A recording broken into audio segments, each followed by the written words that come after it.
नमस्कार, जय हिंद। प्यारे साथियों, आप सभी का क्लास में बहुत बहुत स्वागत है। मैं राहुल गुप्ता। आज हम एक ऐसे टॉपिक की चर्चा करने जा रहे हैं जो आपके एग्जाम के लिए काफ़ी इम्पोर्टेंट है और आप जब चैप्टर पढ़ेंगे कुछ अन्य टॉपिक तो उसके लिए भी इम्पोर्टेंट है। सो माय डियर फ्रेंड, आज हम बात करने वाले हैं इलेक्ट्रॉनिक विन्यास के बारे में। कैसे करना है वो सब मैं आपको सिखाने वाला हूँ।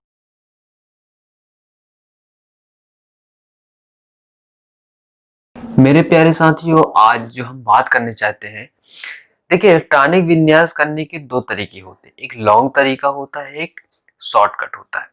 सो माय डियर फ्रेंड्स, शॉर्टकट जो होता है वो बेस्ड होता है 18वें ग्रुप के लॉन्ग तरीके से।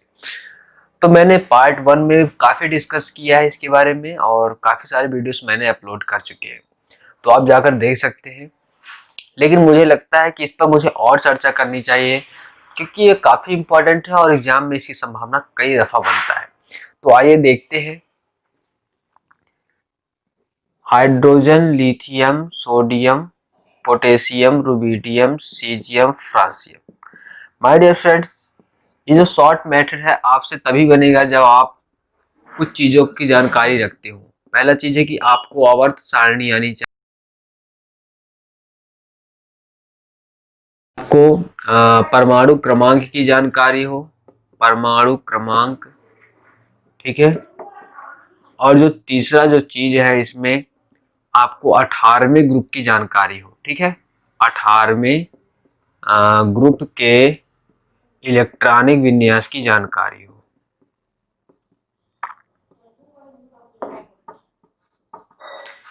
ये तीन चीजें हैं जिसके बारे में आपको जानकारी होनी चाहिए, तभी आप इस चीज को पढ़ सकते हैं।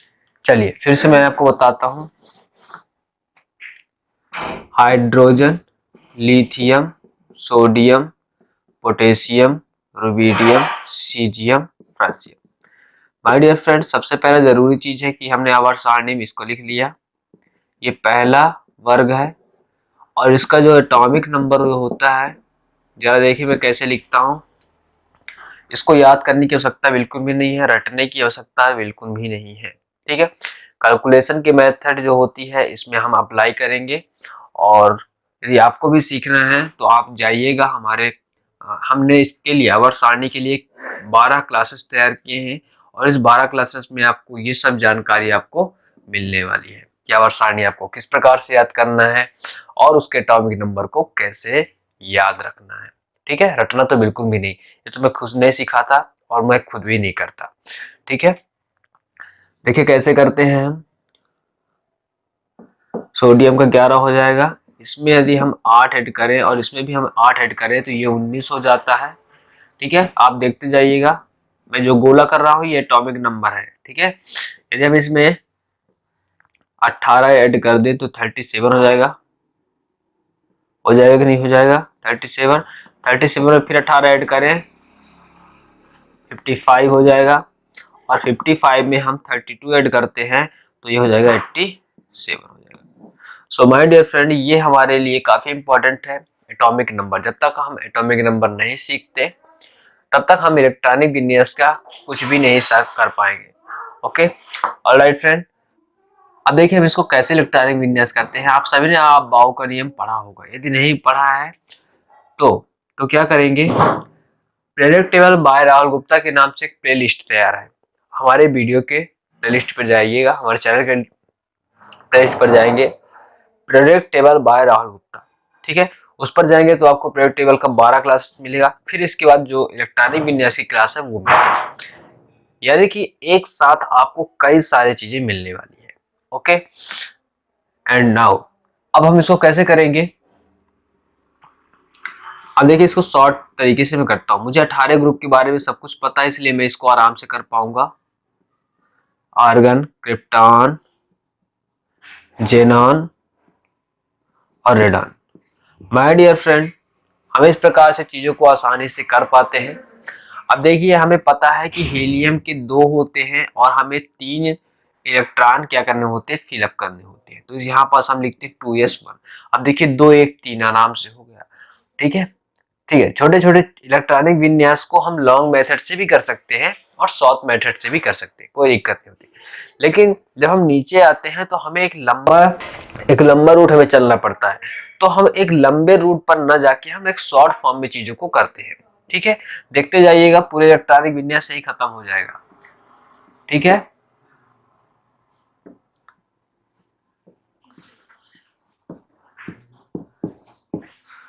ऑलराइट फ्रेंड, ये पूरा क्या हो गया, ये पूरे इलेक्ट्रॉनिक विन्यास हमने कंप्लीट कर लिया। देखिए ये शॉर्ट मेथड का कमाल तो यही है कि हमें एक लंबा तरीका फॉलो ना करके, एक लंबा रूट हम ना जाके एक शॉर्ट तरीके से जाएं और चीजों को कर लें। अब देखिए यदि हम फ्रेंसियम का करते तो जेनान में जितने हमने चीजें लिखी थी पूरा लिखना पड़ता और फिर लास्ट में हमको ये लिखना पड़ता। तो एक तरीका ये होता है कि हम इसे 18वें ग्रुप को यहाँ लिख दें। ठीक है, ठीक बात। तो हम यहाँ पास हीलियम, नियान, आर्गन, क्रिप्टॉन, जेनान, रेडान होगा, रेडान। तो ये कर दे तो इससे क्या होता है कि हमारा जो एक तो समय बच जाता है, दूसरा सबसे महत्वपूर्ण चीज क्या होता है कि हम जो हमारा समय, पहला चीज है कि हमारा समय बच गया, और दूसरा महत्वपूर्ण चीज क्या हुआ हमारा कि हमारा समय तो बचा, इसके साथ ही हमारी गलतियां जो होती है वो खत्म हो जाती है। जो गलतियां करते हैं हम वो बिल्कुल भी खत्म हो जाता है। क्यों? क्योंकि जैसे देखिए हम 1s लिख रहे हैं, 2s लिख रहे हैं, 3s, 4s, 2p, 3p, 4p ऐसे करके लिखते जाते हैं। अब हमने कितना इलेक्ट्रॉन फिलअप करना है, कई बार हम गलतियां कर देते हैं।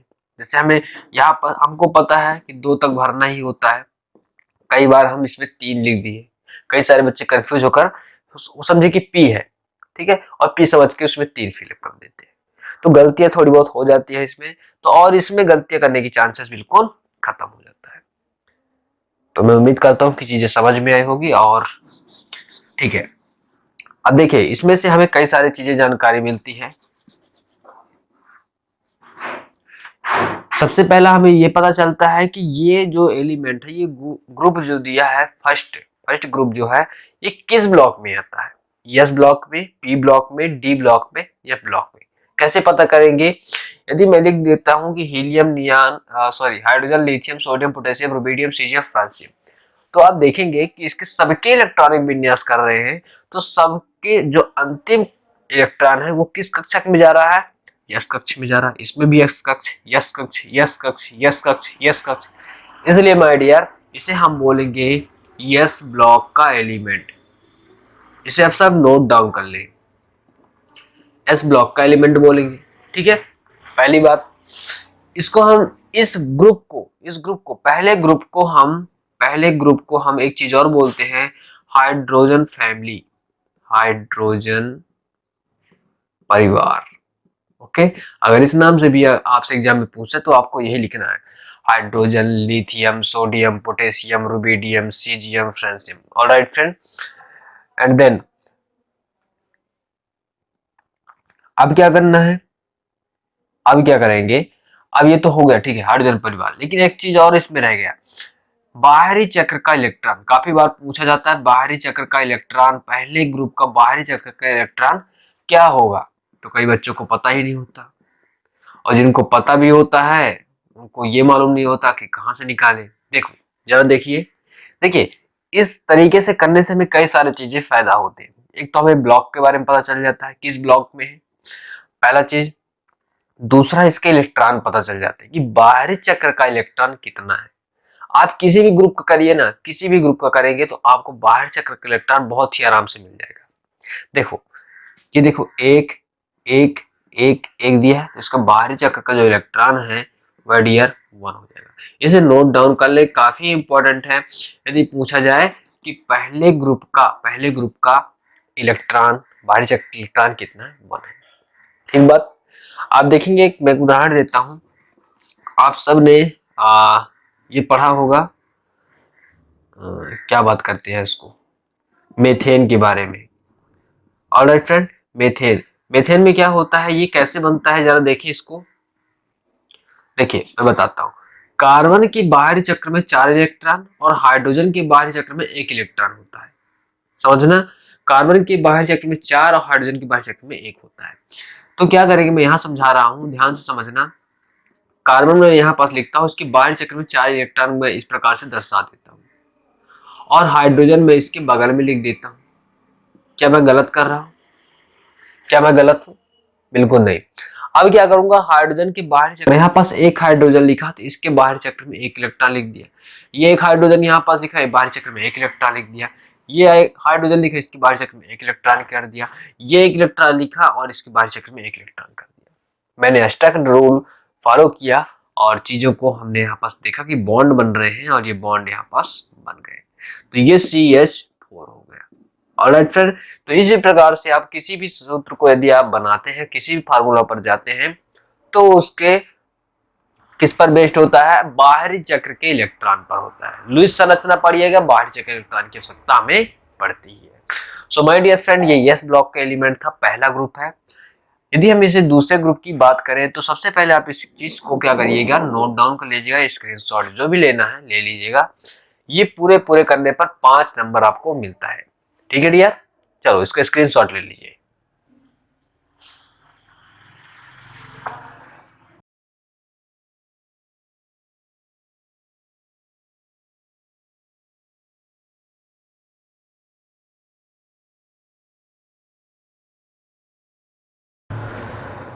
अब मैं दूसरे ग्रुप की बात करूंगा, और दूसरे ग्रुप में देखिए मैं क्या करता हूं।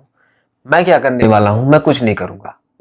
अब आपको करना है, क्या करूंगा मैं, देखना, मैं इसको क्या करता हूं, मिटा रहा हूं। ठीक है ना, इसकी हमें सत्ता नहीं है। बस ये रखें याद कि इसको हमें पढ़ना है। हाँ देखिए क्या करता हूं मैं, मुझे क्या सिर्फ करने की आवश्यकता है, मैं यहाँ से इनको हटाता हूँ क्योंकि इसकी आवश्यकता में नहीं है और इसकी भी आवश्यकता नहीं भी है। ठीक है, क्योंकि जो बेरिलियम ग्रुप है, जो दूसरा ग्रुप है, वो बेरिलियम से शुरू होता है और दूसरे आवर्त से शुरू होता है। ठीक है, यह बात ध्यान देना, दूसरे आवर्त से शुरू होता है। तो बेरिलियम यहाँ नहीं, यहाँ से शुरू करेंगे। Beryllium, magnesium, calcium, strontium, barium और रेडियम। ऑलराइट फ्रेंड, अब देखिए इसके परमाणु क्रमांकों को हम यदि हम लिखें तो बेरिलियम का 4 हो जाएगा। 4 में हम 8 जोड़े, 4 में हम 8 जोड़े तो 8 4 12 हो जाएगा, और 12 में 8 यदि जोड़े तो 20 हो जाता है। ठीक है, 20 हो जाएगा, और 20 में 18 जोड़े तो ये 38 हो जाता है, और 38 में 18 जोड़े तो 56 हो जाएगा, और 56 में जोड़े तो 32 जोड़े तो 88 हो जाएगा। ठीक है, अब देखिए बेरिलियम का 2 है। ठीक है, बेरिलियम सॉरी 4 है, तो इलेक्ट्रॉनिक विन्यास करते हैं तो helium, neon, argon, krypton, xenon, radon वही करेंगे। ठीक है, अब क्या करेंगे, इसके 2, इसमें 2 होता है, हमको पता है। यस ब्लॉक में कितने अधिकतम इलेक्ट्रॉन हो सकते हैं डियर, 2। पी में कितने हो सकते हैं, 6। डी में कितने, 10। एफ में कितने, 14 हो सकते हैं। तो ये हमें पता होना चाहिए कि यस में कितने, पी में कितने, डी में कितने और एफ में कितने होते हैं। ऑलराइट फ्रेंड, अब देखिए हम यहाँ पास 2 लिख देते हैं, तो 2 2 4, देख मिलाते जाइए, 2 2 4 हो गया। इसमें भी 2 लिख दिए, 10 2, इसका नियॉन का 10 होता है, 10 2 12 हो जाएगा। ठीक है, इसी प्रकार आर्गन का कर दीजिए, 18 2 20 हो जाता है। ठीक है, इसका भी 2 करें, इसका भी 2 कर दीजिए। ठीक है फ्रेंड्स, तो ये बेरिलियम का एक कंप्लीट ग्रुप हो गया। इसे हम बेरिलियम परिवार बोलते हैं, बेरिलियम परिवार कहते हैं। इसको ठीक से मैं लिख देता हूं, बेरिलियम। ठीक है, बेरिलियम परिवार है, बेरिलियम फैमिली बोलते हैं।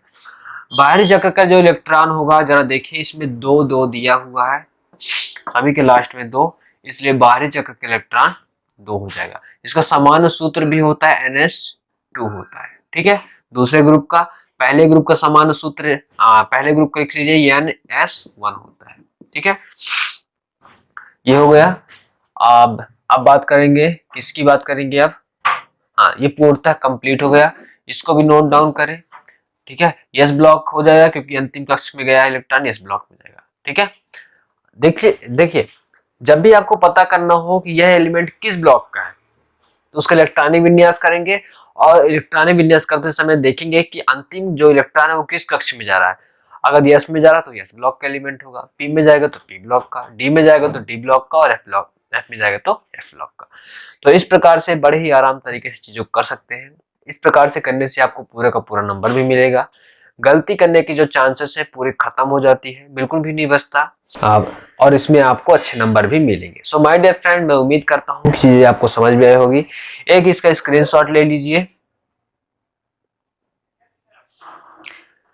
माय डियर फ्रेंड, मैं उम्मीद करता हूँ कि आपने इसका स्क्रीनशॉट ले लिया होगा और चीजों को इनको पढ़िए, समझिए। हम अगले क्लास में P block, D block, F block के ऐसे ही बेहतरीन कॉन्सेप्ट के साथ आपको समझाने वाले हैं। बहुत कुछ सिखाने वाला हूं मैं आप सभी को। जुड़े रहिए हमारे साथ और क्लास को शेयर करते रहिए। जय हिंद।